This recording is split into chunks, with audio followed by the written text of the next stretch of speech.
बिस्मिल्लाहिर्रहमानिर्रहीम। अल्हम्दुलिल्लाहि रब्बिल आलमीन वस्सलातु वस्सलामु अला सय्यिदिना व हबीबिना व शफीइना व मौलाना मुहम्मदिन व आलिहि व अस्हाबिहि अजमईन। अम्मा बअद फ़अऊज़ु बिल्लाहि मिनश शैतानिर रजीम। बिस्मिल्लाहिर्रहमानिर्रहीम। वमा आताकुमुर रसूलु फ़ख़ुज़ूहु वमा नहाकुम अन्हु फ़न्तहू वत्तक़ुल्लाह इन्नल्लाह शदीदुल इक़ाब। वक़ाल तआला हुवल्लज़ी अरसल रसूलहु बिलहुदा व दीनिल हक़्क़ि लियुज़हिरहु अलद्दीनि कुल्लिहि वकफ़ा बिल्लाहि शहीदा। सदक़ल्लाहुल अज़ीम।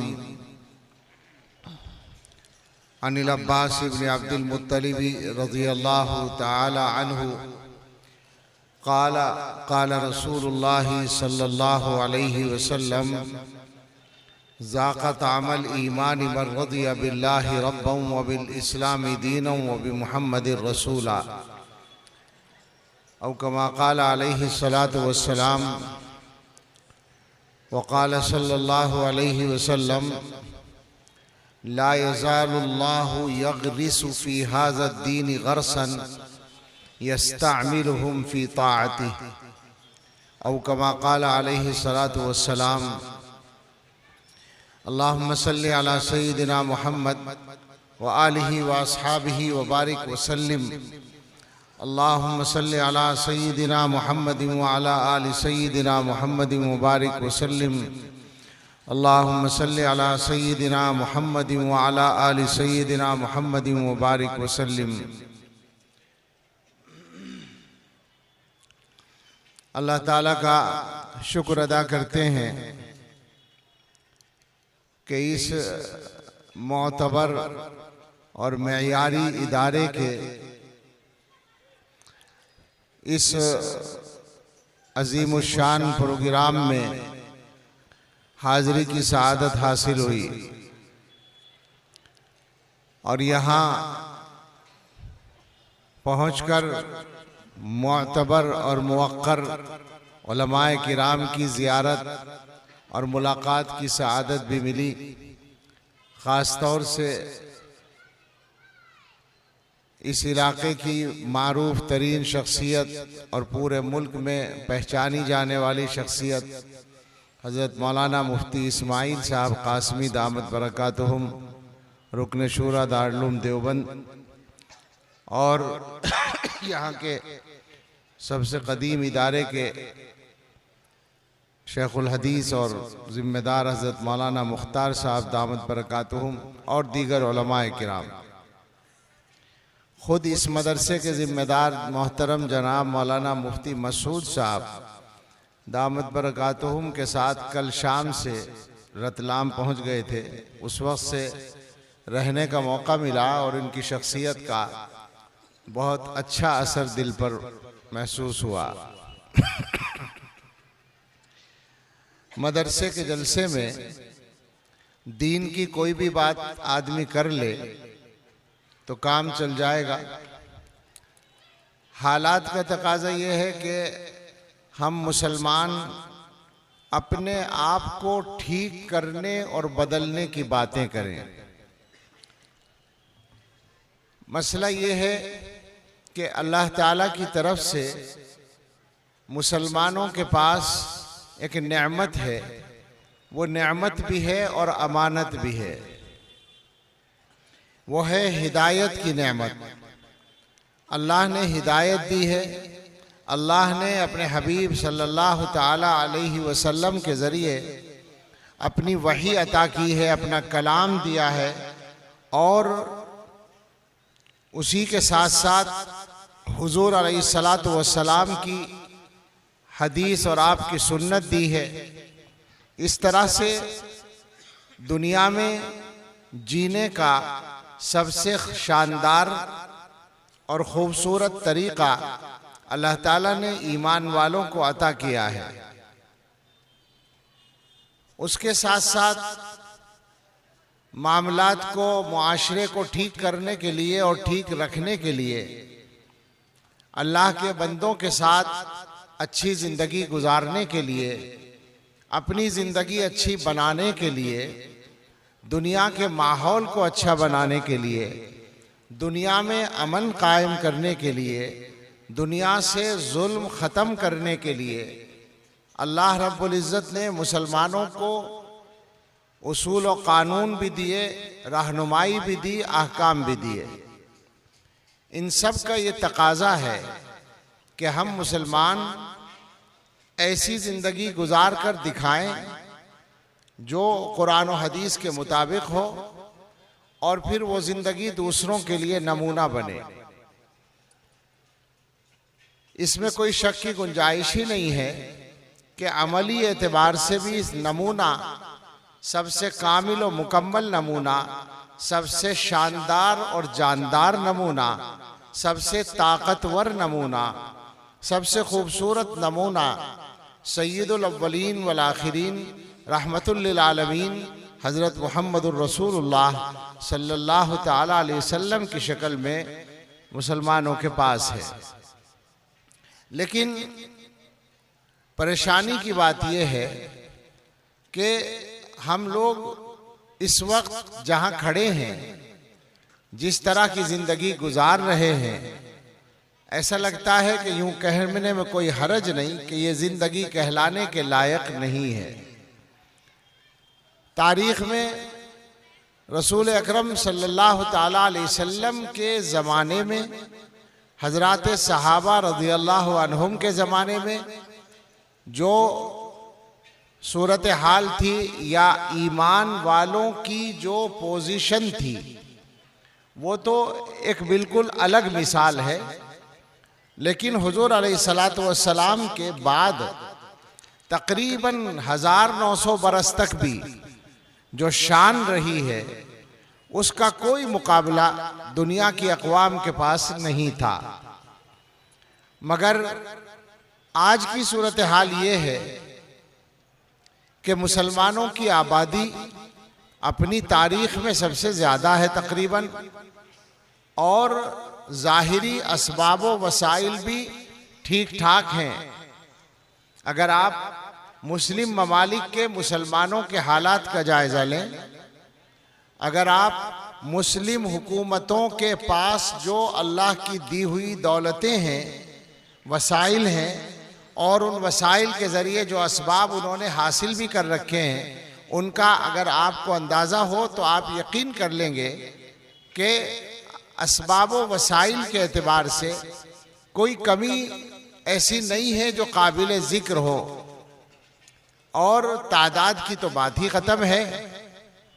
इसके बाद दुनिया के नक्शे में दुनिया की अक़वाम के दरमियान जिस अंदाज की ज़िंदगी इस वक्त हम गुजार रहे हैं कि कहीं भी आलमी फ़ैसलों में या मुल्की फ़ैसलों में हम कोई किरदार, अहम किरदार, कायदाना किरदार, मुअस्सिर किरदार अदा करने की पोजीशन में नहीं हैं, और नीचे तक यही सूरत हाल है। तो हकीकत ये है कि इन सारी कमज़ोरियों का ताल्लुक़ ऐसा नहीं है कि फ़कत दुश्मनों की साजिशों से हो। दुश्मन का काम तो दुश्मनी करना है ही, और दुश्मनों ने दुश्मनी हर दौर में की है। क्या हज़रत मोहम्मद सल्लल्लाहु ताला अलैहि वसल्लम और उनके सहाबा से ज़्यादा दुश्मनी का सामना किसी को करना पड़ा है मुसलमानों में? हुजूर अलैहिस्सलातु वस्सलाम ने तो खुद फरमाया है कि उज़ीतु फ़िल्लाहि मा लम युज़ा अहद, मुझे अल्लाह की राह में ऐसी तकलीफ़ें दी गई हैं जो किसी को नहीं दी गई। तो ये सोच लें हम कि साहब हमारे दुश्मन ये कर रहे हैं, वो कर रहे हैं, और इसके बाद हम हाथ पर हाथ रख के अपने आप को मजबूर समझ के बैठ जाएं, अपने हालात की इस्लाह की फ़िक्र न करें, ये चलने वाली बात नहीं है। ये अपने लिए और ज़्यादा ज़वाल का रास्ता है। हकीकत ये है कि हमें अपने आप को ठीक करने की ज़रूरत है, और ठीक करने के सारे तरीक़े और रास्ते रसूल अकरम सल्लल्लाहु ताला अलैहि वसल्लम ने हमें बता दिए हैं। मुसलमानों के मुआशरे के लिए कुरान और हदीस में सबसे ज़्यादा मुसलमानों के मुआशरे को ज़िंदा रखने के लिए जो कलीदी सिफत बताई गई है वो है अम्र बिल मारूफ और नही अनिल मुनकर। मुसलमान अपने मुआशरे में बुराई ना होने दें और मुसलमान अपने मुआशरे में अच्छाई फैलाने की कोशिश करें। अगर कोई अपना भाई नमाज नहीं पढ़ता, अगर कोई अपना भाई कोई ज़रूरी दीनी काम नहीं करता, तो उसको उस पर आमादा किया जाए करने के लिए। और अगर कोई आदमी गुनाह करता है, गलती करता है, तो उस गलती से सलीके के साथ, हिकमत के साथ, आदाब के साथ रोकने की कोशिश की जाए। इसका मतलब होता है मुख्तसर अल्फाज में अम्र बिल मारूफ नहीं अनिल मुनकर। मुझे इस पर बात मुस्तकिल नहीं करनी है, कहना यह है कि रसूलुल्लाह सल्लल्लाहु ताला अलैहि वसल्लम ने मुसलमानों के मुआशरे में अम्र बिल मारूफ अगर ना हो तो क्या होगा ये बता रखा है, और वो आज हमारे तजर्बे में है। दो हदीसें एक जैसी हैं तकरीबन। एक हदीस के अल्फाज हैं लतअमुरुन्न बिल मारूफ व लतनहवुन्न अनिल मुनकर औ लयूशिकन्नल्लाहु अन यबअसा अलैकुम अज़ाबन मिन इंदिही सुम्मा अज़ाबन भी है, बाज़ रिवायतों में इक़ाबन है, सुम्मा लतदउन्नहु फला यस्तजीबु लकुम। तुम ज़रूर अम्र बिल मारूफ करते रहो, नहीं अनिल मुनकर करते रहो, वरना हो सकता है अल्लाह ताला तुम्हारे ऊपर अपनी तरफ से कोई सज़ा भेज दे, कोई अजाब भेज दे, फिर तुम अल्लाह से दुआएं करो और अल्लाह कबूल ना करे। इस मौजू पर मुझे कुछ समझाने की ज़रूरत नहीं। आज हमारी कितनी बड़ी तादाद यही कहती है कि हमारी दुआएं कबूल नहीं होती। इसी से मिलते जुलते अल्फाज में एक और हदीस है और उसका भी तजर्बा खुली आंखों देख रहे हैं। लतअमुरुन्न बिल मारूफ व लतनहवुन्न अनिल मुनकर औ लयूशिकन्नल्लाहु अन युसल्लिता शिरारकुम अला खियारिकुम सुम्मा यदउ खियारुकुम अला शिरारिकुम फला यस्तजीबु लहुम। तुम अम्र बिल मारूफ और नही अनिल मुनकर जरूर करते रहो, वरना हो सकता है अल्लाह ताला तुम में से बुरे लोगों को, तुम में से बुरे लोगों को तुम में से अच्छे लोगों पर मुसल्लत कर दे, फिर ये अच्छे लोग उन बुरे लोगों के लिए बद्दुआ करें और अल्लाह कबूल ना करे। पूरी दुनिया की सतह पर, एक मुल्क की बात नहीं, सारी दुनिया की सतह पर आप इसका तजर्बा देख सकते हैं। इससे पता चलता है कि दुनिया के हालात हमारे अपने रवैये और हमारे अपने किरदार और हमारे अपने आमाल के एतबार से मुतय्यन होते हैं। लिहाजा अगर हमें दुनिया को ठीक करना है या दुनिया के हालात को, तो सबसे पहले हमें अपने आप को ठीक करने की ज़रूरत है। ठीक करने की बात जब आएगी तो एक पहलू हमें सामने रखना होगा, और वो ये है कि दुनिया में एक ताकत है, अल्लाह की भेजी हुई ताकत, हिकमत के तहत, जिसको शैतान के नाम से हम जानते हैं। उस ताकत का काम ही है हमारे काम को ख़राब करना और बिगाड़ना। उसका जो मिशन है, जो अल्लाह ताला के सामने वो ऐलान करके आया है, वो इंसानों को दोज़ख में पहुंचाना है। लिहाजा उधर से वो काम पूरी ताकत के साथ चल रहा है। और कुरान करीम में एक बात बताई गई थी पहले ही कि दुनिया में शैतान का मिशन पूरा करने वाले जो शयातीन होते हैं वो दो शक्लों में होते हैं, एक इंसानी शक्ल में, एक जिन्नाती शक्ल में। यानी एक इंसान की बिरादरी के, हमारी बिरादरी के, और एक शैतान की बिरादरी के। कुरान में इरशाद है वकज़ालिका जअलना लिकुल्लि नबिय्यिन अदुव्वन शयातीनल इंसि वल जिन। इसी तरह से हमने हर नबी के कुछ दुश्मन बनाए हैं जो शयातीन हैं, इंसानों में से भी और जिन्नात में से भी। बिल्कुल साफ अल्फाज में दो किस्म के शयातीन बताए हैं। और आजकल मेरी ज़बान पर यह आता है अगर गलत हो तो मुफ्ती साहब से उम्मीद रखूंगा कि इस्लाह कर दें कि मुझे तो ऐसा लगता है कि इंसानी शयातीन अपने काम में इतने एक्टिव हैं, इतने मुस्तैद हैं, इतने चौकस हैं कि शायद जिन्नाती शयातीन घर बैठे आराम कर रहे होंगे कि हमारे हिस्से का काम संभाल रखा, चलेगी ना बात।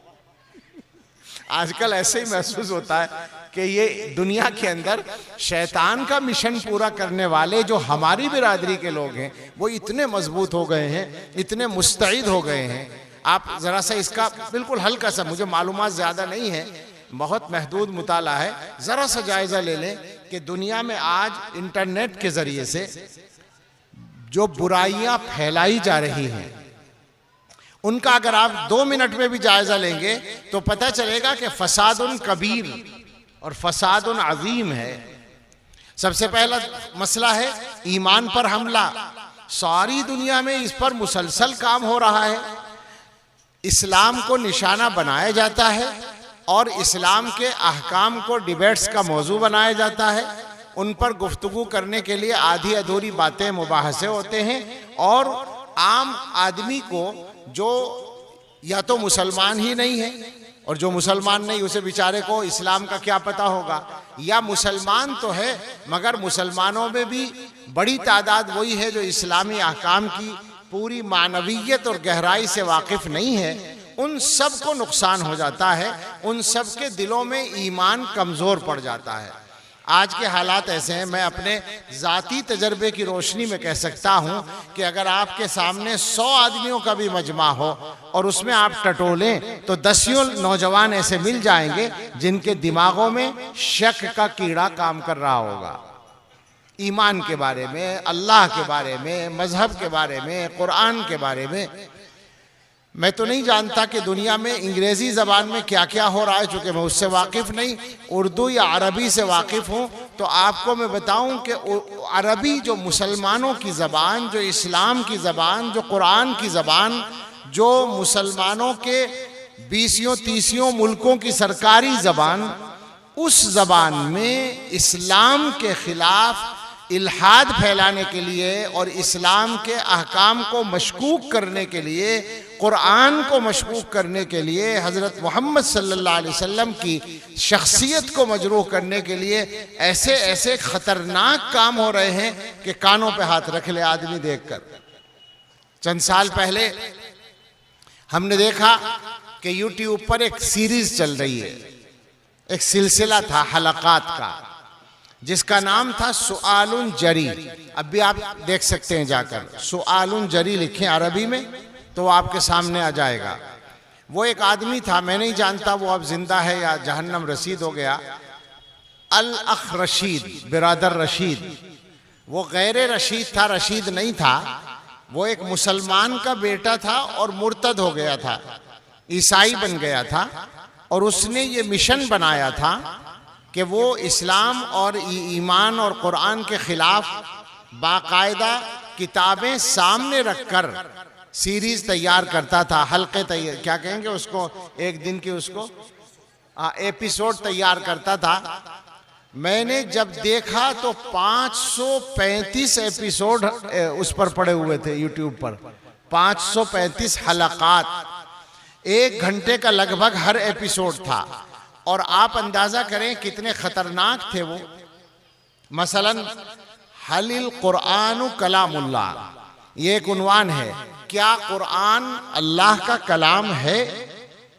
अब वो 1 घंटे तक साबित करने की कोशिश करेगा और उसके सामने हदीस की, तफसीर की, सीरत की, तारीख की, फ़िक़ह की किताबें मेज़ पर रखी हुई और वो खोल खोल इबारतें दिखाएगा और ये साबित करने की नाऊज़ु बिल्लाह कोशिश करेगा कि कुरान ऐसी किताब नहीं है कि वो अल्लाह का कलाम हो सके। हल मुहम्मद रसूलुल्लाह सल्लल्लाहु अलैहि वसल्लम, क्या हज़रत मोहम्मद सल्लल्लाहु अलैहि वसल्लम अल्लाह के रसूल हैं? ये एक उन्वान है। और अब वो 1 घंटे बकवास करके ये साबित करने की कोशिश करेगा कि नऊज़ु बिल्लाह, नऊज़ु बिल्लाह, नऊज़ु बिल्लाह, हुजूर की शख्सियत ऐसी नहीं है कि वो अल्लाह के रसूल हों। यहाँ तक कहा जा, बताने में हरज नहीं, नक़ल कुफ्र तो वो भी है। हल मुहम्मद इब्नु अब्दुल्लाह, क्या हजरत मोहम्मद सल्लल्लाहु अलैहि वसल्लम अब्दुल्ला साहब के बेटे हैं? इस पर वो 1 घंटे बकवास करके शक पैदा करने की कोशिश करता है। आप अंदाजा करें, मैं इसलिए सुनाता हूं कि खतरनाकी का अंदाजा हो कि लोग कितनी जसारत से काम करते हैं। और ये अरबी जबान में, और जहां तक मुझे याद पड़ता है एक मुस्लिम मुल्क में रहकर वो ये काम करता था। इस अंदाज से दुनिया के अंदर काम होता है। हालांकि उनको पता है कि इस मैदान में उनकी दाल ज्यादा गलने वाली नहीं है। वो अल्लाह मियाँ का तो खैर क्या बिगाड़ सकते हैं, अल्लाह के कलाम का कुछ नहीं बिगाड़ सकते, और हजरत मोहम्मद सल्लल्लाहु ताला अलैहि वसल्लम की शख्सियत का भी कुछ नहीं बिगाड़ सकते। वो भी आसमान पर पहुंची हुई शख्सियत है, जितना थूकेंगे अपने मुंह पर वापस आएगा। ये मालूम है उनको, अच्छी तरह मालूम है। कुरान करीम के सिलसिले में हुजूर के इस्लाम के बारे में अल्लाह ताला ने पहले ही बता रखा है ना। अल्लाह ने ये ऐलान कर रखा है, मैंने अभी आयत पढ़ी थी कि अल्लाह ने अपने रसूल को हिदायत और दीन हक देकर भेजा है, और अल्लाह ताला का मंशा है इस मजहब को, इस दीन को तमाम दीनों पर गालिब करना। लिहाजा कुरान गालिब, इस्लाम गालिब, और हजरत मोहम्मद सल्लल्लाहु अलैहि वसल्लम के लिए अल्लाह ताला ने पहले ही फरमा दिया वरफ़अना लका ज़िक्रक, लिहाजा उनको भी कोई घटा नहीं सकता। उनका जिक्र ऊपर है, सबसे ऊपर है, सारी दुनिया में सबसे ऊपर उनका नाम है। और जहाँ तक इस्लाम और कुरान की बात है तो हमारे हजरत का तजर्बा आपने पढ़ा होगा शायद। अभी इन्होंने हजरत मौलाना ने जिक्र किया, हमारे शेख हजरत अक़दस हजरत मौलाना पीर ज़ुल्फ़िकार अहमद साहब नव्वरल्लाहु मरक़दहू का, उनका नाम ज़रा दिल को इधर करके लेना पड़ता है वरना फिर बोलना मुश्किल होता है। हजरत एक ज़माने में अमेरिका में थे, चंद साल रहे। वहाँ पर इंटरफेथ काउंसिल के नाम से, जैसे आजकल मुज़ाकरात का फैशन है, तो उसकी के मुताबिक एक काउंसिल काम करती थी जिसमें मुख्तलिफ मज़ाहिब के लोग बैठते थे और अपने अपने मजहब की तर्जमानी करते थे। तो हजरत सुनाया करते थे कि मेरे दोस्तों ने मुझसे कहा कि अगर आप उसमें चलें इस्लाम की तर्जमानी के लिए तो ज़रा अच्छा रहेगा, आपको दोनों तरह के उलूम से वाकिफियत है। हजरत पहुँचे, पहली बार पहुँचकर तो सिर्फ उसके अंदाज को समझा, हिस्सा नहीं लिया बहस में। उसका तरीका ये था कि बहस ख़त्म होने के बाद हर महीने चूँकि मीटिंग होती थी तो अगले महीने का सब्जेक्ट वो तय करते थे, अगले महीने किस टॉपिक पर बहस होगी ये तय करते थे। तो जब अगले महीने का टॉपिक तय करने का नंबर आया तो हमारे हजरत ने उसमें दखल दिया और सदर मजलिस से कहा कि मेरी एक राय है कि अगले महीने में जब हम सब लोग जमा हों तो ऐसा करें, अपने अपने मजहब की तर्जमानी के लिए हम में से हर एक के पास वर्ड्स ऑफ गॉड मौजूद हैं। चूंकि यहाँ जितने लोग मौजूद हैं वो सारे के सारे दावा रखते हैं कि हमारा मजहब आसमान से आया हुआ है। मुसलमानों का भी दावा है, यहूदियों का भी दावा है, ईसाइयों का भी दावा है, और भी जो छोटे छोटे मजाहिब हैं। आमतौर पर हर मजहब वाला अपने मजहब को ऊपर से आया हुआ मजहब मानता है, और बड़ी हद तक ये बात सही भी है। वो बाद में बदल गए, बिगड़ गए, अलग बात है, आए हुए ज्यादातर वहीं से हैं। तो हजरत ने फरमाया कि जब सब लोग यहाँ आसमानी मजाहिब की नुमाइंदगी करने वाले हैं तो सबके पास अल्लाह के अल्फाज मौजूद होंगे, अल्लाह का कलाम मौजूद होगा। तो अपने अल्फाज इस्तेमाल करने के बजाय ऐसा किया जाए कि वर्ड्स ऑफ गॉड पेश किए जाएं, अल्लाह के अल्फाज पेश किए जाएं।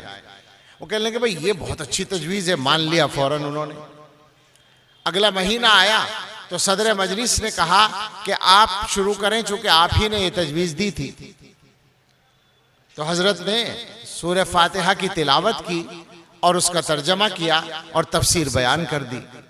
सूरह फातिहा आप जानते हैं कि मज़ामीन के एतबार से एक तरह से खुलासा है कुरान करीम का, तो सारा खुलासा उसमें पेश हो गया। हजरत के बाद नंबर आया ईसाइयों के पादरी का। उसने बाइबिल का एक चैप्टर पढ़ना शुरू किया। हमने तो बाइबिल ऐसे नहीं पढ़ी, सुना है कि उसमें देखा भी है थोड़ा सा कि एक चैप्टर है पहाड़ी का वाज। जो उनके यहाँ इसी तरह समझा जाता है जैसे हमारे यहाँ सूरह फातिहा। तो उन्होंने वो पहाड़ी का आवाज पढ़ना शुरू किया। और जाहिर है दुनिया में आम तौर पर जो बाइबिल चलती है वो इंग्लिश में चलती है, तो उन्होंने वही पढ़ना शुरू किया। थोड़ा सा पढ़ चुके जब पादरी साहब, तो हजरत ने हाथ उठाया और सदर मजलिस से कहा कि मुझे कुछ कहना है। उनका जी क्या कहना है? कहने लगे पिछले महीने ये बात तय हुई थी कि आने वाली मीटिंग में हम लोग अपने अल्फाज में बात नहीं करेंगे, अपने अल्फाज पेश नहीं करेंगे, वर्ड्स ऑफ गॉड पेश करेंगे। पादरी साहब जो पढ़ रहे हैं, क्या मेरा सवाल ये है कि क्या हजरत ईसा अलैहिस्सलाम पर ये अल्लाह का कलाम इंग्लिश में ही नाजिल हुआ था? अब तो जाहिर है कि कोई जवाब तो था नहीं। सबको पता है इंग्लिश में तो नाजिल नहीं हुआ था। जिस जबान में नाजिल हुआ था उस जबान में महफूज ही नहीं है, उसका तर्जमा दूसरी जबान में, उसका तर्जमा तीसरी जबान में ये चल रहा है। तो सख्ता तारी हो गया। सदर मजलिस साहब जो थे वो यहूदी थे।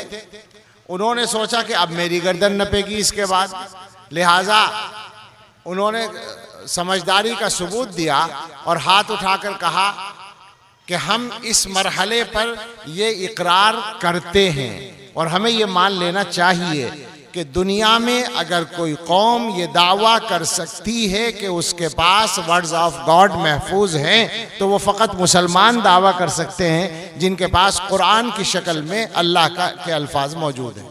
उसके अलावा कोई दावा करने की पोजीशन में नहीं है। तो ये सब मालूम होने के बाद डॉक्टर हमीदुल्लाह साहब की बात शायद आप लोगों ने पढ़ी हो। डॉक्टर हमीदुल्लाह हैदराबाद के, असलन तो मद्रास के थे, फिर हैदराबाद में रहे और वहीं से वो पेरिस गए थे और 1933 में उन्होंने पीएचडी की थी और बाद में पेरिस में उनकी सारी जिंदगी गुजरी। हदीस पर और सीरत पर बड़ा काम है उनका और उनके हाथ पर 50,000 लोग वहाँ आहिस्ता आहिस्ता लंबी मुद्दत में मुसलमान हुए हैं। बड़े आलिम थे। उन्होंने लिखा है कि जब मैं जर्मनी में पीएचडी कर रहा था उस ज़माने का ये वाक़या है कि वहाँ की यूनिवर्सिटी ने, म्यूनिख यूनिवर्सिटी ने एक कमेटी बनाई इस बात का जायज़ा लेने के लिए कि दुनिया भर में जो कुरान छपते हैं इनमें आपस में कोई फ़र्क तो नहीं है। लिहाजा जब से छपना शुरू हुआ है, गालिबन 15वीं सदी से छापा खाना शुरू हुआ है, प्रेस जो ईजाद हुई है 1460 में या ऐसी उसके आसपास बर्लिन में गालिबन पहली बार कुरान छपा था। तो वहाँ से लेकर आज तक दुनिया के मुख्तलिफ मुल्कों में जो कुरान छपते हैं हर जगह का एक एक नुस्खा मंगा लिया जाए और जायज़ा लिया जाए और रिपोर्ट बनाई जाए। एक कमेटी बना दी। अब वो सारी दुनिया से कुरान के नुस्खे जमा हुए और शायद 15-20 हज़ार नुस्खे जमा हो गए। कमेटी ने उनका जायजा लिया और सालों लग गए उसको पढ़ने में और सारे तफसीली तौर पर पढ़ने के बाद क्या कहेंगे मुकारना मुआजना करने के बाद उस कमेटी ने रिपोर्ट दी। उसका खुलासा ये था कि दुनिया के मुख्तलिफ मुल्कों में 400-500 साल की तवील मुद्दत में अलग अलग ज़बानों जानने वाले लोगों के ज़रिए, अलग अलग कौमों के ज़रिए छपने वाले कुरान करीम के इन 15-20 हज़ार नुस्खों में कोई फ़र्क नहीं है, सब जगह एक है। उसके बाद उनकी शामत आई कि उन्होंने एक कमेटी बना दी बाइबिल का जायज़ा लेने के लिए। मैं जल्दी से कह दूं 2 साल के बाद गालिबन रिपोर्ट दी, दुनिया में जितनी बाइबिल छपी है उनमें 2 लाख फ़र्क हैं। उसी कमेटी ने, उन्हीं की कमेटी थी, ईसाइयों ही की। तो कहने का मतलब ये है कि ये तो अल्लाह ताला का फैसला है और ये बात वो सब जानते हैं। इसके बावजूद दुनिया को हिदायत के रास्ते से हटाने के लिए जसारत से काम लेते हैं और इस्लाम पर और हज़रत मोहम्मद सल्लल्लाहु अलैहि वसल्लम पर और कुरान पर कीचड़ उछालते हैं ताकि दिलों में शक पैदा हो जाए। और दूसरा काम वो ये करते हैं, मेरी बात वही चल रही है शयातीनुल इंस वल जिन की, दूसरा काम दुनिया के अंदर बुराइयां फैलाकर लोगों के किरदार को ख़राब करना और उनको ईमान के एतबार से बेकार और कमज़ोर करना और अल्लाह ताला के साथ उनका रिश्ता कमज़ोर करना, ये उनका मिशन है।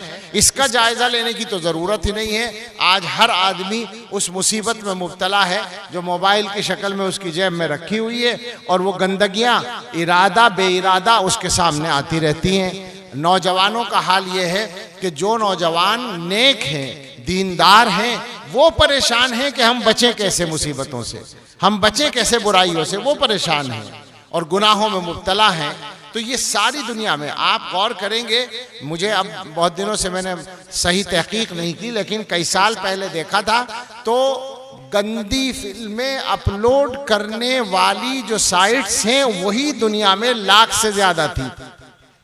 अब पता नहीं उनकी तादाद कितनी होगी। इसका मतलब ये है कि कई लाख या 10 लाख या 20 लाख इंसान फ़कत दुनिया में बुराइयां फैलाने के मिशन पर बाकायदा काम कर रहे हैं, और बाकायदा का मतलब है कि उनकी रोजी रोटी भी उसी से वाबस्ता है। ये हाल है शैतानी कामों का। इसके मुकाबले में अपने आप को ठीक करने के लिए हमें अपनी जड़ों की तरफ वापस जाना पड़ेगा। अपने आप को ठीक करने के लिए वहाँ जाना होगा जो रसूलुल्लाह सल्लल्लाहु ताला अलैहि वसल्लम ने मुतय्यन किया है। हुजूर अलैहिस्सलातु वस्सलाम ने एक बात तो ईमान के ताल्लुक से बताई है, मैंने हदीस पढ़ी है, फरमाया कि ज़ाक़ा तामल ईमानी मन रज़िया बिल्लाहि रब्बन व बिल इस्लामी दीनन व बि मुहम्मदिर रसूला। ये मेयार है। ईमान का जायका मिल जाएगा उस आदमी को, ईमान का जायका वो आदमी चखेगा जो अल्लाह को रब मानकर खुश हो, मुतमईन हो, इस्लाम को अपना दीन मानकर मुतमईन और खुश हो, और हजरत मोहम्मद सल्लल्लाहु अलैहि वसल्लम को रसूल मानकर मुतमईन और खुश हो। मुतमईन होने का मतलब यह है कि अगर उसके सामने इनके बारे में कोई शक पैदा करने वाली बात की जाए तो वो गौर करने और सुनने के लिए भी तैयार ना हो। अच्छी तरह याद रखें इस बात को, यही मेयार है। हमने अपने असातिज़ा से एक लतीफ़ा सुना था, वो सुना देते हैं कि जंगल में एक आदमी हल चला रहा था, यहाँ भी हल कहते हैं जमीन जोतने के लिए, हल चला रहा था। एक आलिम का गुजर हुआ तो उन्होंने सोचा कि इस आदमी का ईमान चेक करना चाहिए कैसा है। उन्होंने पूछा, भाई अल्लाह को मानते हो? कि जी मानता हूं। अल्लाह को एक मानते हो? कि हाँ अल्लाह तो एक ही है। तो उन्होंने कहा तुम्हारे पास क्या दलील है कि अल्लाह एक है? उसने कहा दलील यह है कि अगर दोबारा पूछोगे तो यह हल तुम्हारे सर पे मार दूंगा।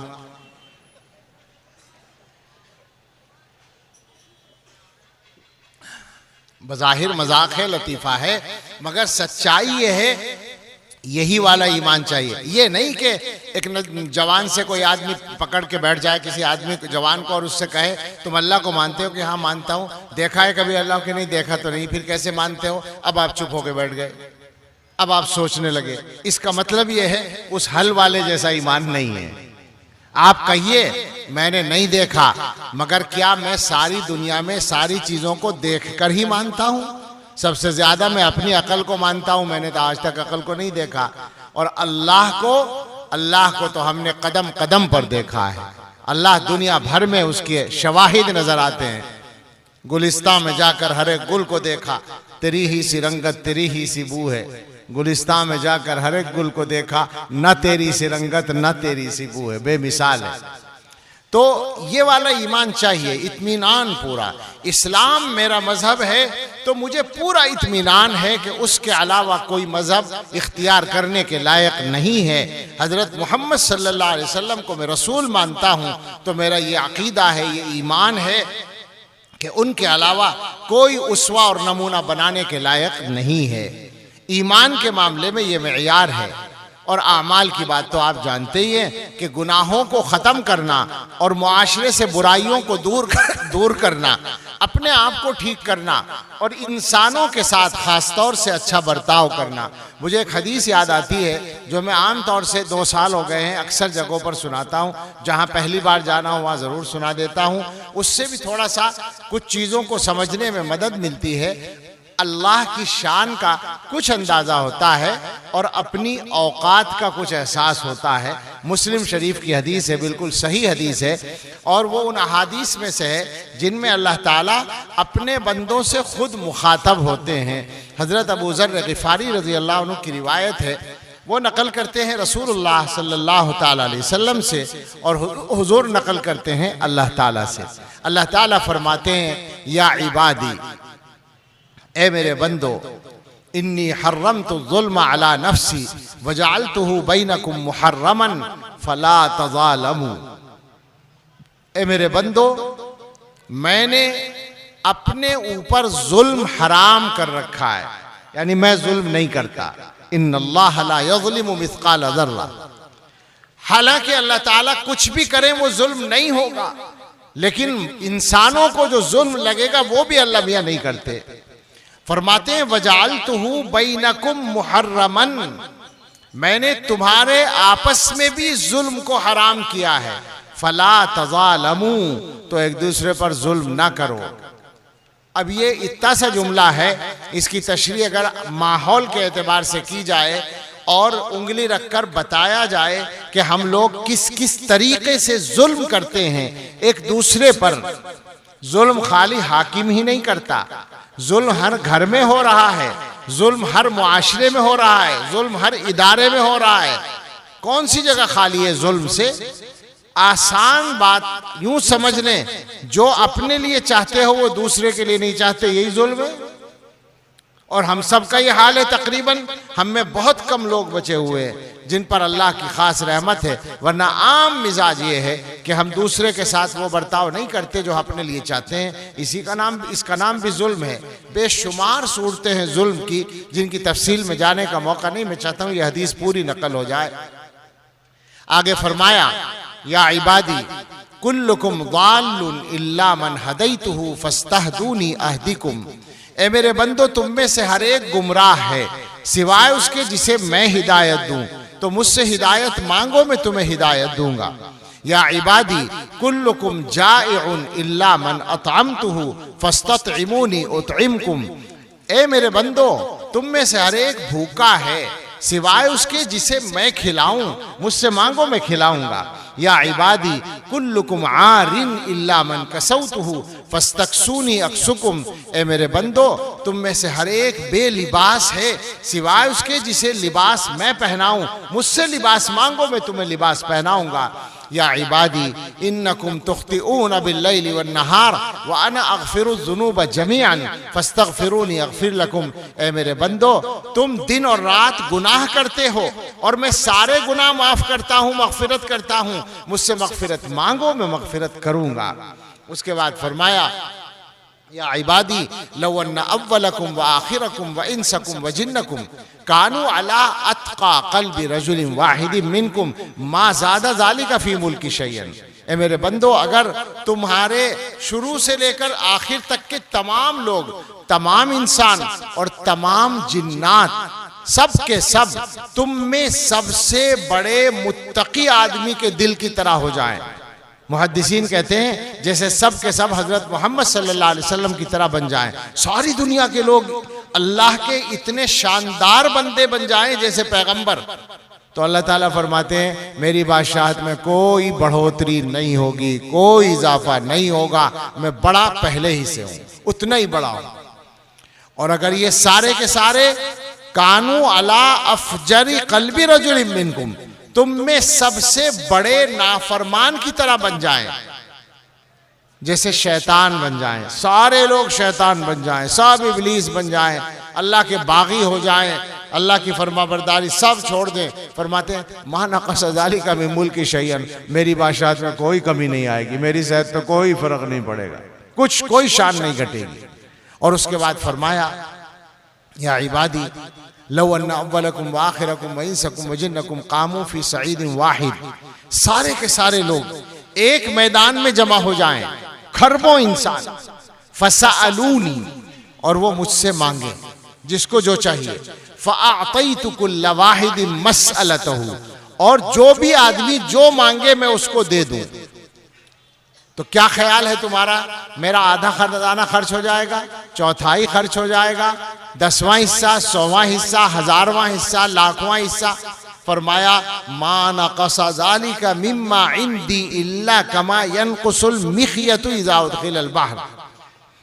मेरे खजानों में ऐसी कमी आएगी, अगर वह कमी कही जा सके, जैसे समंदर में सुई डालकर निकाल ली जाए तो समंदर के पानी में जो कमी आए, सुई अगर गिलास या कप में डालकर भी निकाल ली जाए तो कोई कंप्यूटर बताएगा कि कुछ पानी कम हुआ है? एक बूंद भी तो खर्च नहीं होगी ना। फरमाया कि ये हाल है मेरे खजानों का। अल्लाह अकबर। फिर फरमाया या इबादी इन्नमा हिया अमालुकुम उहसीहा अलैकुम सुम्मा उवफ़्फ़ीहा इय्याकुम। ये तुम्हारे अमाल होते हैं, मैं तुम्हारे लिए जमा कर लेता हूँ, फिर तुम्हें लौटा देता हूँ। फमन वजद खैरन फलियहमदिल्लाह। तो जो आदमी खैर पाए उसे चाहिए कि अल्लाह की हम्द करे, अल्लाह का शुक्र अदा करे। वमन वजद गैर ज़ालिक फला यलूमन्ना इल्ला नफ्सहू। और जो खैर के अलावा कुछ पाए तो बस अपने आप को मलामत करे। लिहाजा हम लोगों को अब सोच लेने की ज़रूरत है कि हमें क्या करना है। मैं एक बात कहा करता हूँ, 5 मिनट में बात ख़त्म करनी है।